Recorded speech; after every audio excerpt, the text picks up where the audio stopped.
صلوات اللہم صلی علی. اعوذ باللہ من الشیطان الرجیم. بسم اللہ الرحمن الرحیم. یا ایہا الذین آمنوا اتقوا اللہ ولتنظر نفس ما قدمت لغد واتقوا اللہ ان اللہ خبیر بما تعملون. ولا تكونوا كالذين نسوا الله فأنساهم أنفسهم أولئك هم الفاسقون. لا يستوي أصحاب النار وأصحاب الجنة أصحاب الجنة هم الفائزون. لو أنزلنا هذا القرآن على جبل لرأيته خاشعا متصدعا من خشية الله وتلك الأمثال نضربها للناس لعلهم يتفكرون. هو الله الذي لا إله إلا هو عالم الغيب والشهادة هو الرحمن الرحيم. هو الله الذي لا إله إلا هو الملك القدوس السلام المؤمن الملك القدوس السلام المؤمن المهيمن العزيز الجبار المتكبر سبحان الله عما يشركون. هو الله الخالق البارئ المصور له الأسماء الحسنى يسبح له ما في السماوات والأرض وهو العزيز الحكيم. صدق الله العلي العظيم. صلوات. جزاک اللہ. اور اب میں زحمت دوں گا حسن شائخ کو سلام پیش کریں گے.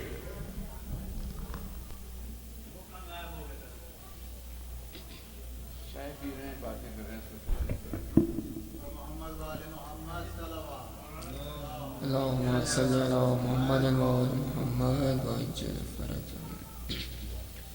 ایک بار اور درود بھیجو پر محمد وعلى محمد. اللهم صل على محمد وعلى محمد. مجھ کو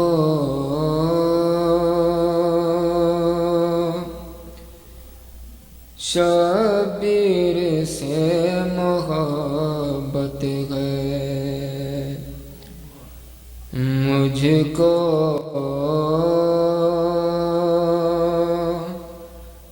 شبیر سے محبت ہے. عشق شبیر میری دولت ہے. مجھ کو شبیر سے محبت ہے. سارا عالم بنا ہوا ہے یزید. سارا عالم بنا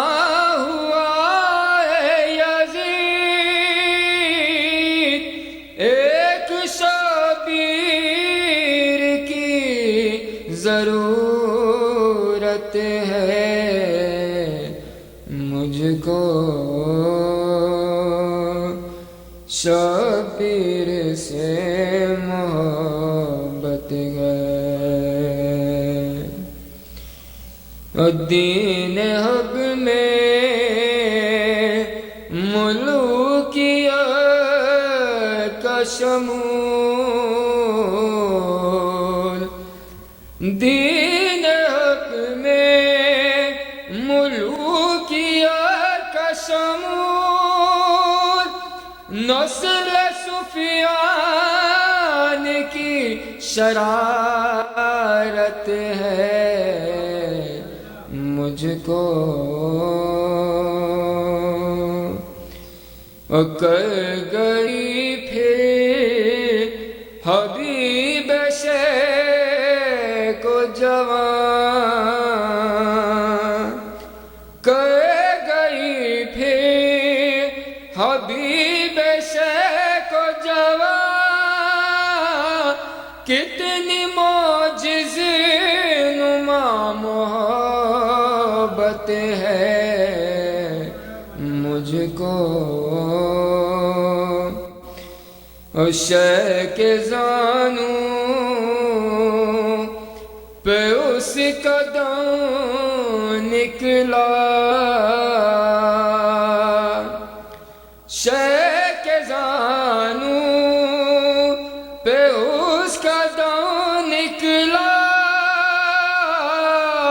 ہے، جو قسمت تو حر کی قسمت ہے، مجھ کو اور اس کو نیزہ نہ مارے ابن انس، اس کو نیزہ نہ مارے ابن انس، تیری زد پہ نبی کی صورت ہے، مجھ کو اور کیسے اٹھے گی لاش اکبر کی، کیسے اٹھے گی لاش اکبر کی، باپ بوڑھا جوان کی میت ہے، اور ذکر صبت نبی کرو یاوے، ذکر صبت نبی کرو یاوے، ذکر صبت نبی عبادت ہے، مجھ کو شبیر سے محبت ہے، پر محمد و آل محمد صلوات صلوات محمد و آل محمد، ایک باواز بلند صلوات۔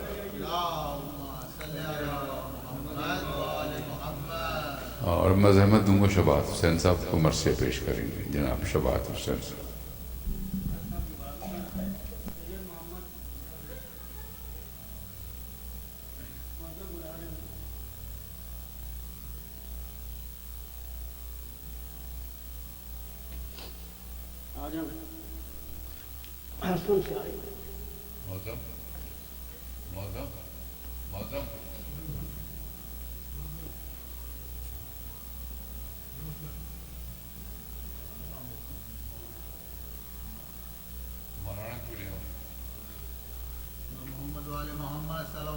اللہم صلی علی محمد۔ مجھے ابھی قریب 7 بجے حکم ملا کہ آپ کو سلام و مرثیہ پڑھنا ہے، تو حکم کی تعمیل ہو رہی ہے۔ تو سلام میں فضائل مولا علی امام